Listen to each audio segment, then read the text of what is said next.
Welcome to Unfinished Business, where we explore entrepreneurship, what it takes to grow and scale a business, the lessons that change you, and what's still left unfinished in the journey. I'm Kimberly Griggs, and today I'm so excited to sit down with Brandon Haubert, attorney and entrepreneur, and in my opinion, a bold communicator who isn't afraid to tell it like it is. Brandon has built a thriving practice by doing things really differently. From rebranding his firm to rewriting how lawyers speak to their clients, he has made trust and transparency the foundation of his business. So today we are going behind the scenes of that journey. And so Brandon, I want to first of all, just thank you for being here with us today. I'm very excited to learn from you. I know there's a ton of valuable insights for anyone listening who is struggling with their marketing and how to communicate their message to the world, to learn from you. So again, thanks for being here. Well, thank you for having me.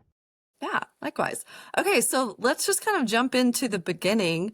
When we first spoke, you had an interesting story that you shared with me about how you got into the legal profession in the first place. So share with the audience a little bit about yourself. Well, I don't remember what I told you, but generally the rule is, or the story is, I was laid off in '08 and I was one of my buddy's dads. I was just I had some money in the bank, so I was taking it easy. I wasn't working. And he didn't like that. But basically he said, if you'll go to law school, I will co-sign for you to start a law firm. And I was like, well, okay. That's it's like, I can go do that. So I went and then, did all the things, clerked at all the places. But throughout the process, I kind of knew that I wanted to work for myself. And my thoughts on it were, I was used to being poor because I was in law school, and I might as well go out while that was still normal, then get a job, start making some money, and then have to slide backwards in order to go on my own. So let me clarify. So you just took the leap from the beginning? Yes. I mean, did. just knowing that that was the route that you were going to take when you graduated. Yeah, I knew that I knew that I was good. I knew eventually I'd always be working for myself. But like, instead of, basically here's kind of how I looked at it. Of course, I got a job offer at an insurance defense firm, and it was a good job offer. So I asked a bunch of people what I should do. Of course, everybody said, take the job, don't be an idiot, don't go out on your own. But my calculus was different. Of course, I didn't know how hard it was going to be to go on my own. So there's that, right? But, and so I partnered up with somebody who'd been experienced, and basically he was a solo. He gave me two options. He gave me the option of a salary, or he gave me the option of no salary, and I could put my name on the wall. So I picked the no salary, put my name on the wall. And then my goal was, to me, it was going to be considered a success if I could just make more in the first year than I would have made at the insurance defense firm. Yeah. So that was my metric of whether or not it was a good idea or a bad idea. So kind of a competition with yourself. Yes. Just like, because, at that point, if I could do that the first year, then, the hope is every year after that would be better and better and better and better. Absolutely. And probably climb at a better rate than it would if I was taking a paycheck from someone else. Yeah, I love that. Thinking back to when you began, so, okay, you've taken this leap, you're determined, you have a goal in mind that, if I can at least sustain myself better than what it would have been to be employed, then I'm good. But how did you go about, attracting clients and finding work in the beginning? I kind of just went digital media immediately. Like I didn't have any money and I had a bunch of time because I didn't have that many cases. So like I built our first website, just kind of doing stuff like that. I blogged a lot. So we started getting like a bunch of internet traffic. I did a bunch of things that were not expensive, but just laborious. So yeah, that's kind of how we started. And our website ended up doing pretty well, ended up providing a bunch of leads. But the thing too is if it's just me with no assistant, like I don't need that many leads because it doesn't take too long to get real busy. Yeah. So what did you understand about digital marketing in the beginning? I mean, was this kind of self-taught? Did you know anything in advance? Oh, I went and read, I think I can't remember. I went and read some like Google white paper on SEO and just started thinking about how to do all these things and started of course it was much harder then because, now you can use AI to write all your blogs, but back then you actually had to write them. So talk to me about that time. I mean, what type of time was involved in the beginning? I mean, to split your day, how much was being spent on marketing your business versus working on the cases? Well, in all honesty, like I did beat my salary metric for the first year, but I honestly think I made like 50 cents an hour, because it was just, Yeah, because I would like during the day I would work on cases. I mean, if I had spare time, of course I would work on other stuff. But it was kind of one of those things where like pretty much if I was at home, I was like sitting on the couch with the laptop in my lap, like writing some blog or just doing Yeah. something to like keep it going. Yeah. So, but yeah, that was kind of the path to success. And then just and of course when we first started out, I wore a suit every day. Did all the standard lawyer things because I was in the fake it till you make it category. Yeah. When you say standard lawyer things, what do you mean by that? I mean, just like your stereotypical, like I didn't know what to do. So of course, what do? You like look at what other people are doing and you copy them, right? Like Yeah. that's, Yeah, I love that you said that. yeah, because that's what you do. And so, and then as we like kind of evolved as, got a reputation and stuff like that, of course, I started, I guess, in a way being more myself, which meant like I stopped wearing suits. I stopped, you know, doing a bunch of the standard lawyer things. And then just kind of started being, I guess, who we were. So that was kind of led into the experience of, but we started doing that at the office, but we weren't necessarily marketing that. We were just, our website still had us all in suits. So all of our stuff was still, all of our outward stuff was still very like standard lawyer stuff. Mm-hmm. So So that's a great segue to talk about sort of the rebrand. So at what point did you have this light bulb moment where like this is not working, or I want to do something different, or this just doesn't feel like me or genuine? What was the light bulb moment there? Well, so like there was a couple things, right? Because I'm always reading like things, trying to figure out how to do things a little bit better. And I've been reading about branding and stuff, and then people would come into the office and like be confused as to whether or not they were in the right place because it didn't look like a law firm. People weren't wearing suits. The thing I always say is there is no mahogany, there is no leather. It is bright. It is glass. It's like glass and concrete and bright. Yeah. So like it doesn't feel like a law firm. And people were always confused, even though there's a big sign on the door right there. Just like, is this the law firm? So they were confused as to whether or not they were in the right place. But when they found out they were in the right place, they were like relieved at the atmosphere, I guess. Yeah. So it was kind of like, okay, if people are not expecting us, but then are relieved to find us, perhaps we should change what we are. Perhaps we should change who we're telling them we are. What was some of the feedback that you would have from clients when they walked in the door? I mean, do you remember some of those early comments? I don't know. They'd literally just walk in and be kind of confused. Be like, is this a law firm? Like they were just kind of perplexed, and we were like, yeah, it is. And they're like, oh, okay. And that was pretty much it. And they didn't really say anything beyond that. It was just, noticing that they were, and then like we would sit down and have meetings and stuff, and they would be like, they would say things like they were relieved. They wouldn't say like, I'm not glad. They wouldn't say, I'm glad you're not wearing a suit. But they would say things like, oh, I'm like, I'm glad it's not stuffy in here. Or I'm glad, you guys are, I honestly can't remember the language. Just the general sentiment was they were happy that it didn't feel like a law firm. Yeah. So. Okay, so those comments made you start thinking about communication in general. Then, so, take me down the decision-making process of what I would came say in. we were already pretty hard on the communication stuff, right? Because like, sounds kind of weird, but like my point is if a client is contacting you, you probably screwed up, right? Because if they want to know what's going on with their case, it's because you haven't informed them. Now, that's not always true. Does that make sense though? Yeah. So before the rebrand and stuff happened, we were pretty big on communication. We tested a bunch of things, thought about the way like people work, like for one thing, people always want to talk to lawyers. People never get to talk to lawyers. People are always mad that their lawyer's not sitting at their desk, clearly waiting for their call and doing nothing else. Right. So, so we started, and then I read the book, this started me thinking about it. I read the book Influence by Cialdini, and it, like, it's funny how like Pappy Van Winkle, right? It's very expensive for a bottle of whiskey because you can't get it. Scarcity drives up prices. Scarcity drives up demand. So it got me to thinking, like, well, our lawyers being unavailable, people actually want to talk to us more, right? So we started doing things like, our clients get links to schedule on our calendars, of course, which means you have to control your calendar. If you're not in the office, you have to mark off your calendar and say, I'm not in the office. Right. Right. And we kind of tested it. We tested like the number of inbound phone calls we got, the number of client meetings we're having, and we looked at that. And then we started rolling out like, hey, schedule whenever it's convenient, right? And our phone calls went down and our meetings went because they didn't, it wasn't scarce anymore. So they didn't want it as bad.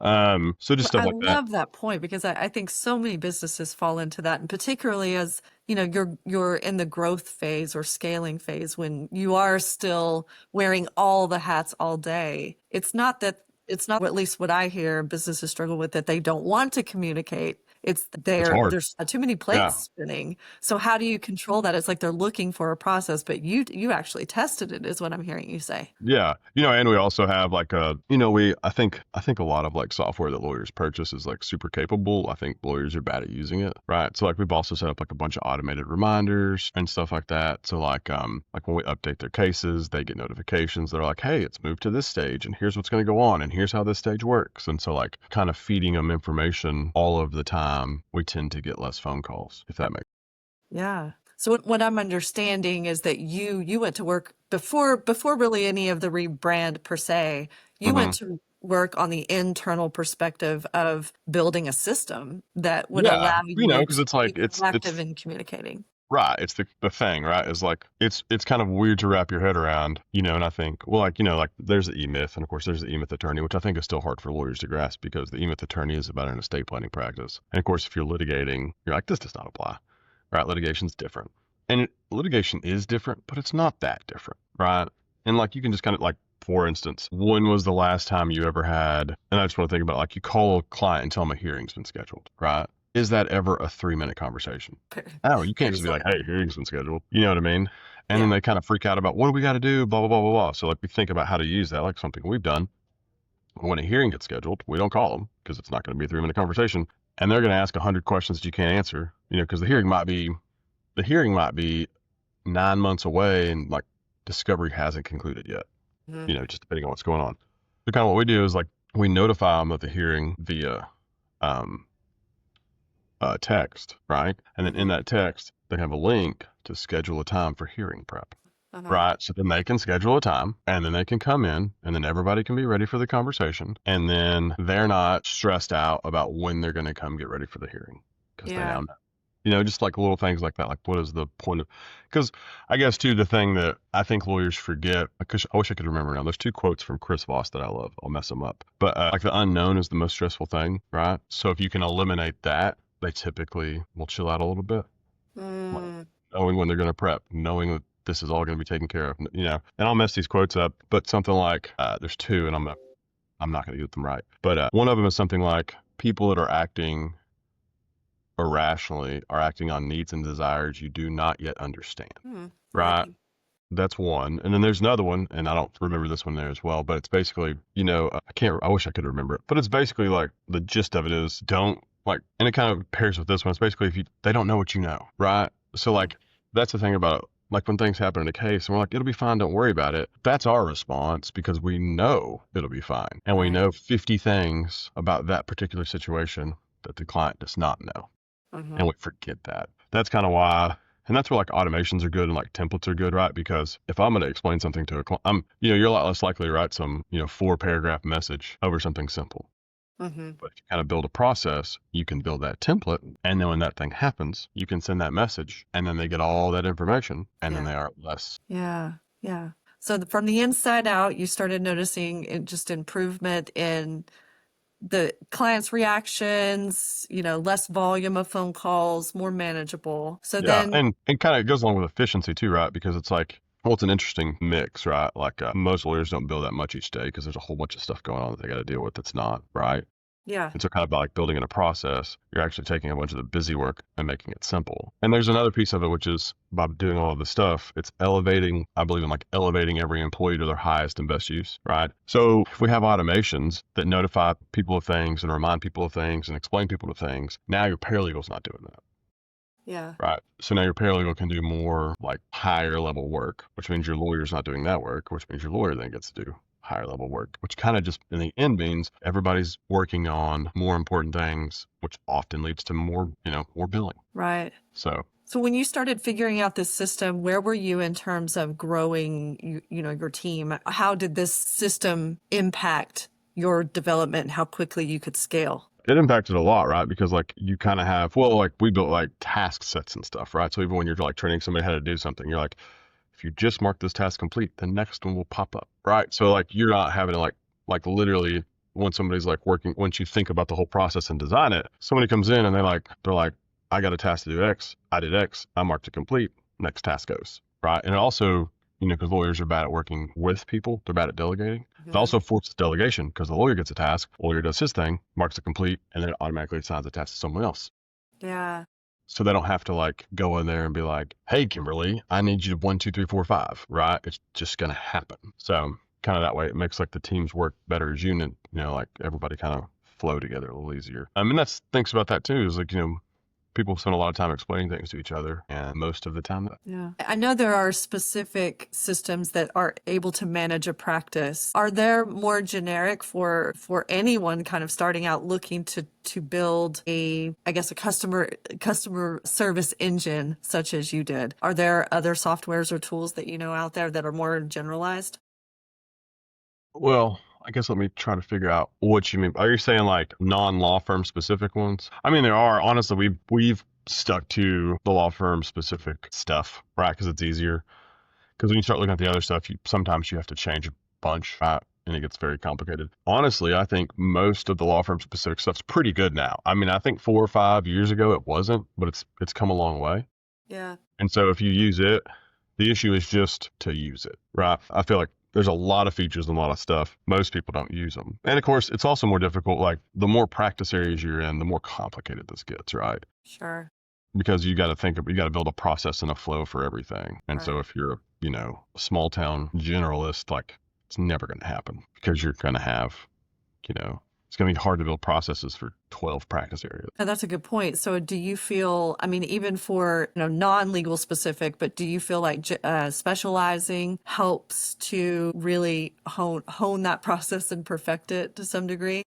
Yeah. Well, and just, I can't use the word specialize. It's against the rules. But yeah, because you're kind of like, well, like I said, too, kind of if you're in a big enough place, you can, right? But like, I honestly think small towns are great places to be a lawyer because, typically the cost of living is pretty reasonable and there is typically not enough lawyers. Yeah. So it's not like it's going to be hard to get business. You just show up, open an office, and I bet you're going to be plenty busy. Yeah.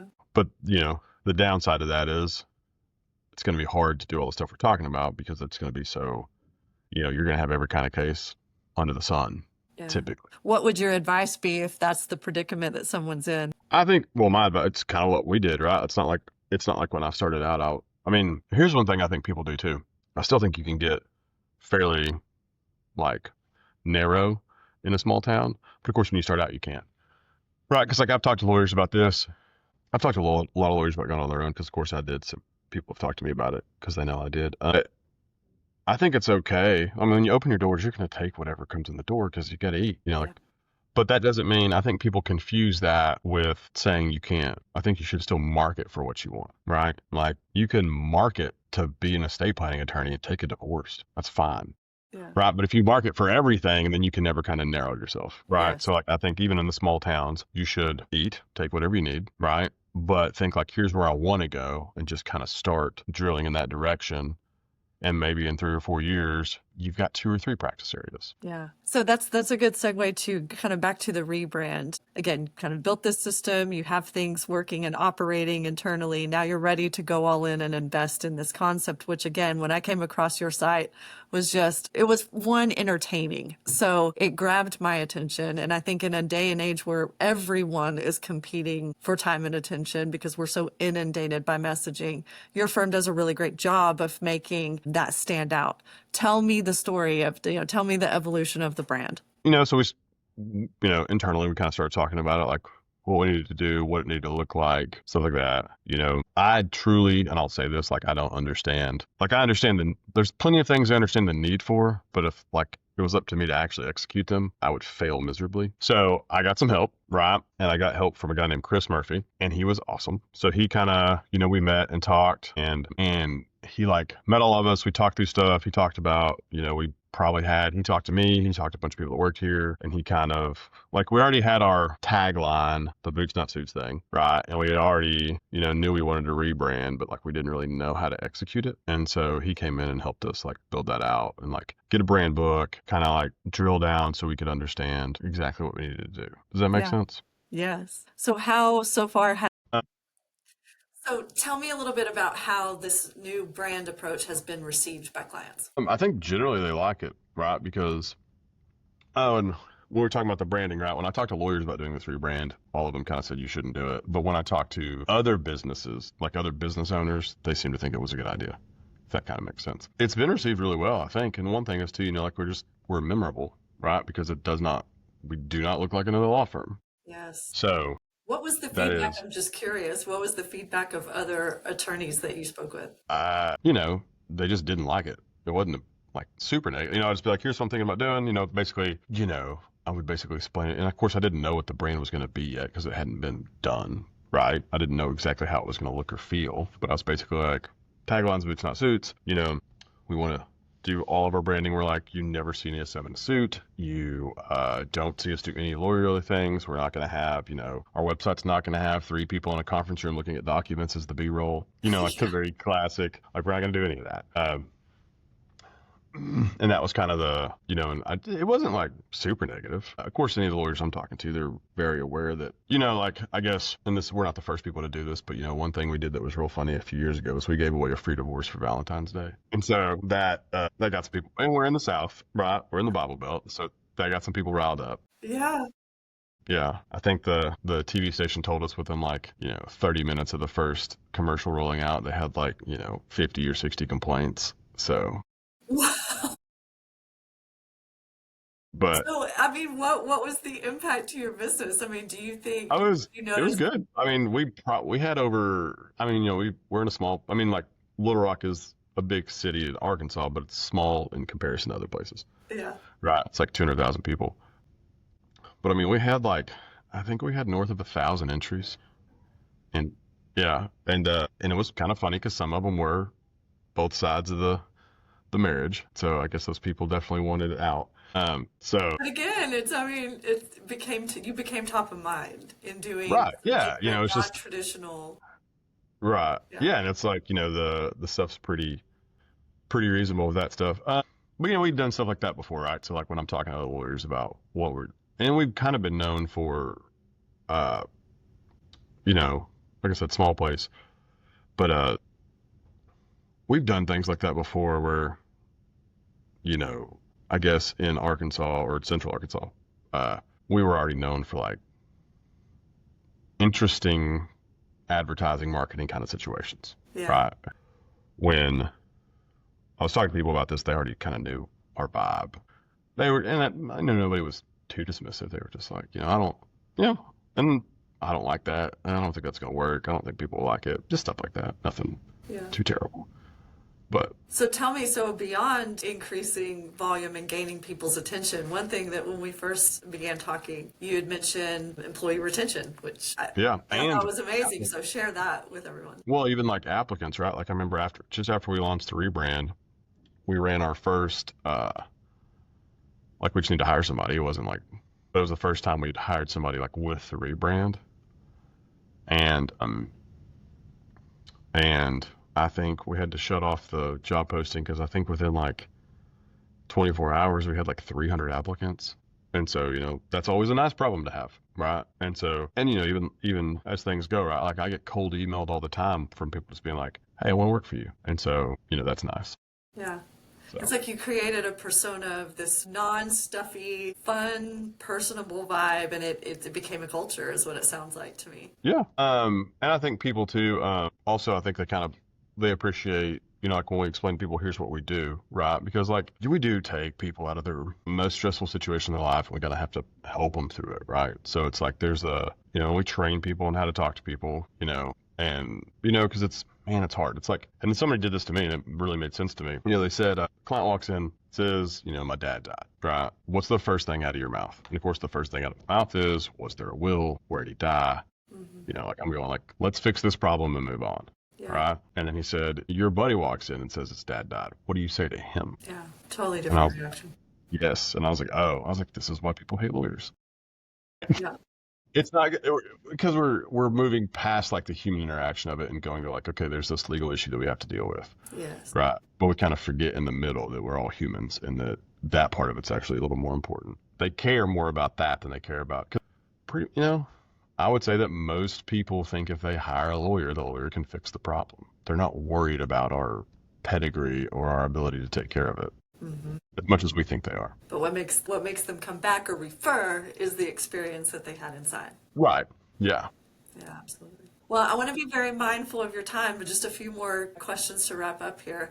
I know you've come a long way, but I always like to ask, what's ahead and what's still unfinished for you, and what's the big vision for your firm? So for my firm, I think I am, uh, I think for my firm, the vision is to, um, just kind of keep it where it's at. I think I want to, it got up to about 65 people, which is too much. And so I sold off 2 divisions. And so now we're down to like 14 people. My goal now is to concentrate on other things. So like I've got a couple of businesses right now. I'm getting ready to, well, they're both launched. We're just, but they're not profitable, I guess is what you'd say. They're still in the infancy phases. So 2 things I'm doing right now. One issue we have in Arkansas is we're a small state, so nobody cares about us, which is fine. There's like 3 million people in the whole state. And then we have weird laws. So that means that like if you go buy forms off the internet, often they don't work here. So one thing I've done is launched for a legal forms website for Arkansas. So at least people can go buy the things. Yeah. And they will work here. Yeah. That's Arkansas Legal Now. So that's one thing. And for me, it's just nice to be able to have a place, because we've talked to a lot of people who can't afford our help, right? So it's just nice also to have a place to send them, right? Because you can send them to another lawyer, but they're still not gonna be able to afford their help either, so they have some resources available there. So that's one thing. Another thing, and that's Arkansas Legal Now. Another thing is it's called Intake Genius, and like as we've worked through the process, and like as I've figured out over like the last decade how to bring people into a firm, run them through the intake process, get all that stuff going. I now have a product to sell to other law firms, which will we'll review like if they have a CRM, we'll kind of help them use it better. If they don't have CRM, we can provide a CRM for them. But the other piece of it that's the linchpin, I guess, is it's also hooked up to AI. So we have, an answering service that you can't tell is AI, and it will talk to the person, extract all the data, feed it into the CRM, run the automations, get appointments booked, do the whole thing, because lawyers, like one thing that we've done over the years that has made us, it's helped us a lot with getting clients is we are responsive. And lawyers typically are not. So, a form fill comes in on your website, it can call that person, talk to them, get all the information, put it into your software that you have. If you have software, if you don't have software, we can provide that for you, and then kind of help them, just make more money off the stuff that's already coming at them. Wow. So those are the 2 things I'm working on now. That's incredible. What is that product called? That's Intake Genius. Intake Genius. IntakeGenius.com, yeah. And then the other one is ArkansasLegalNow.com. But those are the 2 things I'm working on. Those are taking up most of my time right now. Absolutely. So I'm hoping those, turn out well, and then we'll go from there. Perfect. And so if you had a magic wand to eliminate anything standing in your way of getting Intake Genius out to the masses, what would that be? Well, I mean, that's hard, right? 'Cause I think in the next week, like we're already using it at my firm, but I think in the next week it'll be ready to launch. So then it's just going to be my time talking to people, right? Showing them what it can do.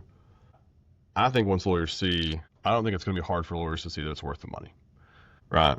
And so we just got to get the word out and show them what it can do and go from there. Love that. Brandon, thank you again for being here. I learned so much. I'm so excited for all the plans that you have in place. And for everyone watching, I will make sure that I link Brandon's contact information. So if you are interested in learning more about Intake Genius, you can definitely find out, or his other ventures, or even the firm itself. So thank you, everybody, for tuning in. Thank you again, Brandon. All right. Thank you very much. Have a great day. You too.